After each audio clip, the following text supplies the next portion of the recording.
It is an honour to stand here in this empty chamber to speak about the original purpose of this space, which was a chapel in the Church of England. The old chamber of the House of Commons, on which this space is modelled after the Great Fire of 1834, was St Stephen's Chapel, formerly a royal church, given by the heirs of Henry VIII to Parliament to serve as its debating chamber. And, Madam Deputy Speaker, your chair stands on the altar steps, and the table with the dispatch boxes is where the lectern stood. And I mention this because the link between this place and the Church of England isn't merely ceremonial.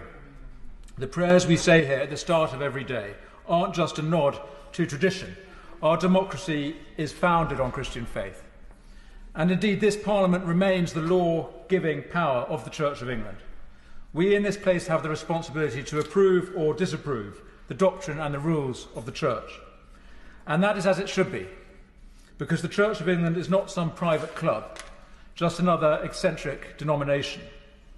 The Church is the chaplain to the nation, and through the parish system, in which every square inch of England has its local church and its local priest, we are all members, we all belong, even if you never set foot in your church from one year to the next, even if you don't believe in its teachings, it is your church, and you are its member.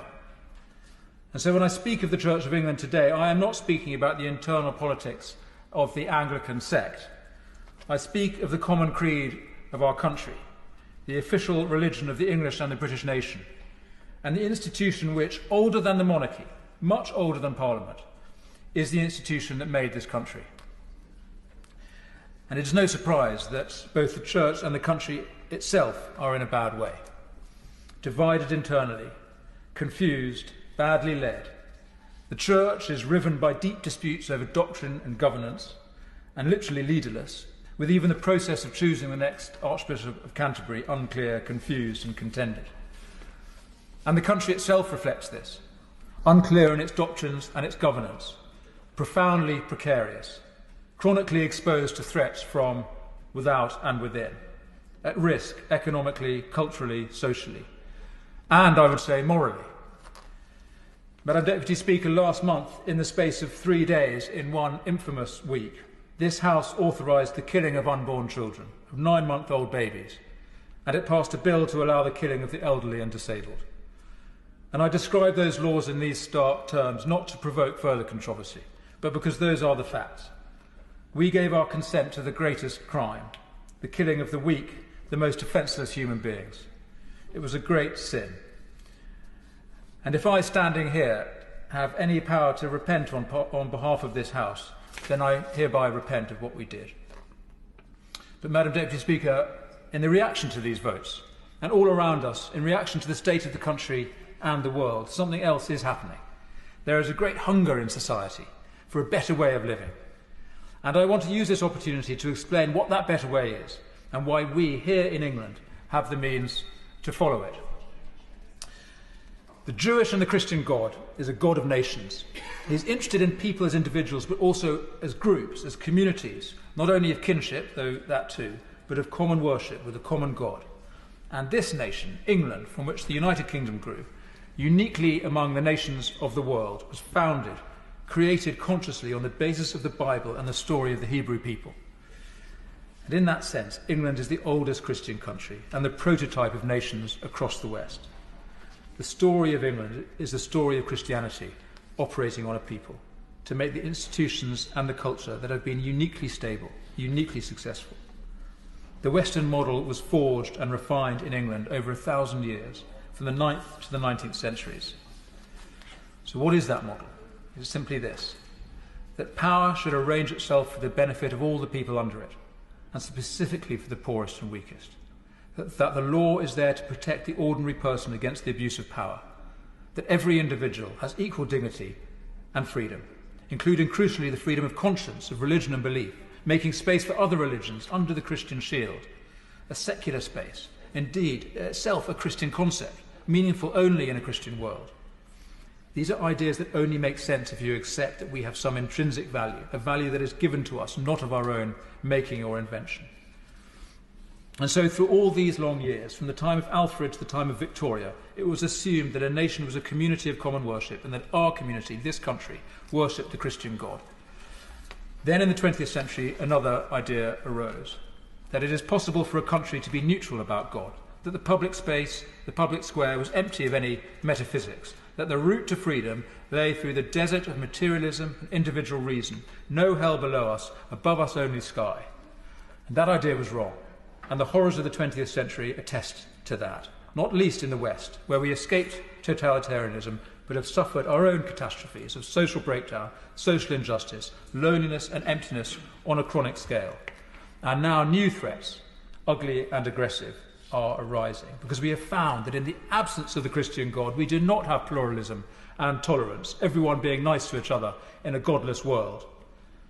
Because all politics is religious, and in abandoning one religion, we simply create a space for others to move into as dominant faiths. And there are two religions moving into the space that Christianity has been ejected from. One is Islam. And in a debate yesterday, I said how much I find myself in agreement on moral and social matters with Muslim colleagues here in Parliament.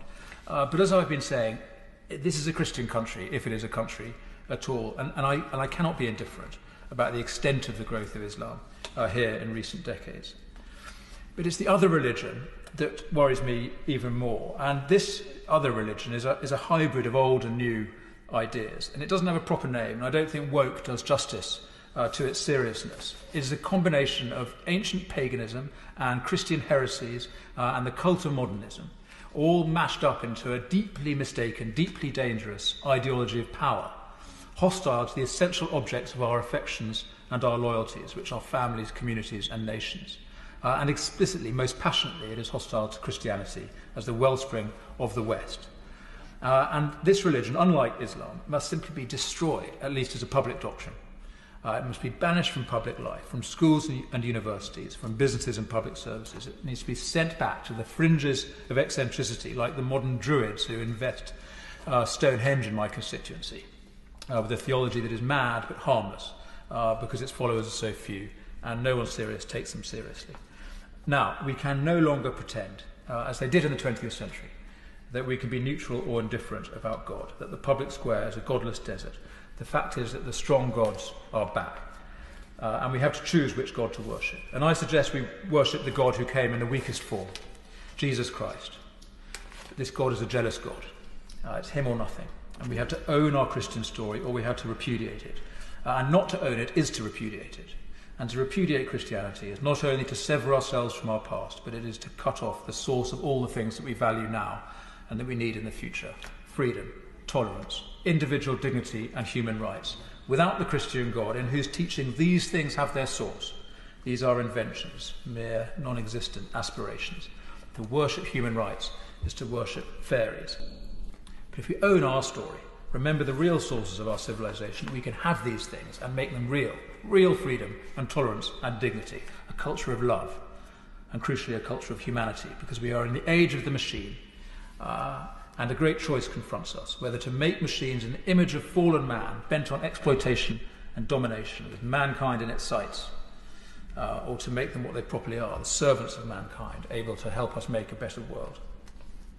So, Madam Deputy Speaker, to conclude, a wind is blowing and a storm is coming, and when it hits we are going to learn if our house is built on rock or on sand. But we have been here before. The reformers of the 11th and the 16th centuries, the Puritans in the 17th century, the evangelicals in the 19th century, all brought this country back from the edge, from idolatry or error or just plain indifference, and from all the social and political crises that indifference to Christianity brought about. And they each, in their generation, restored this country to itself. And a new restoration is needed now, a revival of the faith, a recovery of Christian politics, a refounding of this nation on the teaching that Alfred made the basis of the common law of England all those centuries ago. This is a mission for the Church under its next leader, whoever that is. It's a mission for this place, this old chapel, which became the wellspring of Western democracy, and for us, its members.